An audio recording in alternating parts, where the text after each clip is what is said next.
What do you do when you have a really difficult group? Well, that's what we're talking about today in Volunteer Tip Tuesday, where every Tuesday I'm trying to give you tips to help make you a better and more effective youth leader. So today what I want to do is give you 7 strategies that you can use when your group is difficult to deal with. Maybe your group is difficult all the time, every week. Maybe your group is just occasionally difficult, but these 7 strategies I think will be really helpful for you. So number 1 strategy is what I like to call the talking stick. And this is essentially you have a stick. It doesn't have to be a stick. It could be any sort of object, a ball, a pen, a stuffed animal, something that whoever has the object is the one who is allowed to talk, and nobody else is allowed to talk. And so this, I've applied this method many times, and sometimes it works great, other times not so great, but it really helps the students. It gives them a practical, tangible thing of like, oh, when I have this, I can talk. When I can't, when I don't have this, I need to keep my mouth shut. So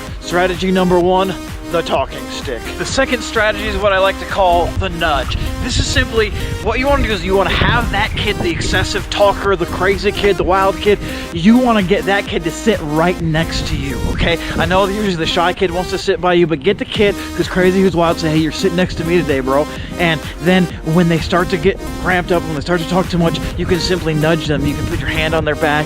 And oftentimes this subtle non-verbal cue is enough to get, oh yeah, I need to like not talk so much and not be so crazy or whatever it might be. So you might have to, this also goes with strategically seating your students in different places within the group. So you want to put that student who you need to have the most eye contact either directly across from you so you can look at them, or on this side or on that side.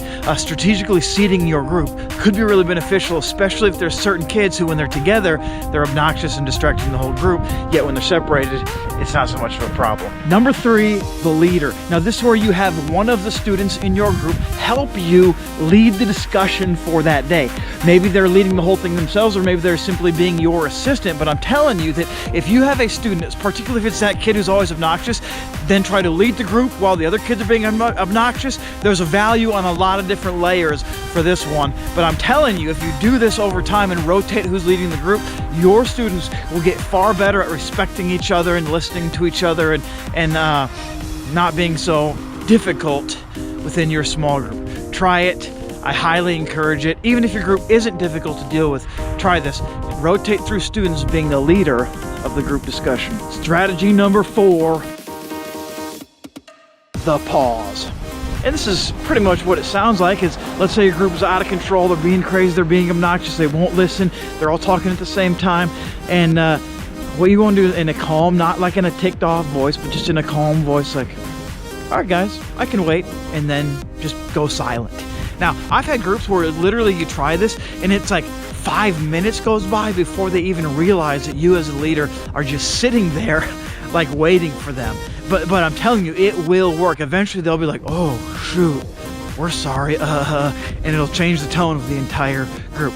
The pause. This one takes patience, it takes self-control, but it can be an effective measure in dealing with a difficult group. Number 5 is the conversation. And this is simply where you pull aside that student who's being obnoxious, who's being difficult, who's being whatever, and you have a one-on-one conversation with them before the group, after the group, letting them know like, hey man, I really value your thoughts, I love that you're talking and you want to answer every question, but could you help me out and let some other students get in some talking? Or could you actually help me to involve other people so that their whole group is involved in discussion rather than just you? Or maybe you're having a conversation about their behavior and how their behavior is inappropriate or whatever it might be, but having a conversation with a student one-on-one, and then asking them to help you make the group better. Because I think they want the group to be good. And so leverage their influence and leverage their wanting to be mature and all that kind of stuff. Have a conversation with them. Sometimes you might have to have this conversation week after week with the same kid, week after week with different kids, but it is worth having individual conversations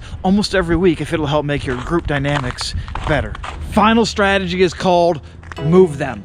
And this is kind of goes with our discipline strategies, but essentially you want to, if a kid continues to mess around and continues talking to people, you want to move them. And maybe you move them like, your group's in a circle and you move them like 5 feet away. You're gonna sit over there by yourself until you can get yourself under control. Okay, that may help, that may not. Maybe you need to move them, like just separate them from one of their friends. Maybe you need to move them in the sense of literally you are moving this kid like to another group away from their friends. That's like a more extreme situation. Or here's one where, and this would require another leader, an adult helping you, but maybe you move them out of the group altogether. Like you remove them from the group. Hey, you're gonna go hang out with so-and-so today during our group. And all of a sudden, I'm telling you, if you do that, that seems intense and extreme, but all the other kids are like, whoa, Adam is serious. He just kicked so-and-so out of our group for being obnoxious. Okay, he actually means business when he says he wants to talk about Jesus in this group, okay? And if you do that a few times, it will help dial down the craziness and the hyperactivity and like all of that within your group. It'll gain your respect amongst your students. So don't be afraid to move or remove a student from your group to help manage a very difficult group. There's my 7 strategies that you can use when you have difficult groups. This is absolutely not an extensive list. If you have a really crazy group, you probably use all 7 of those in one night and you're needing 7 more for next week. If you're dealing with a difficult group, let me encourage you, keep going. It's worth it. I know these kids are wild, they're crazy, but your role in their life is critical.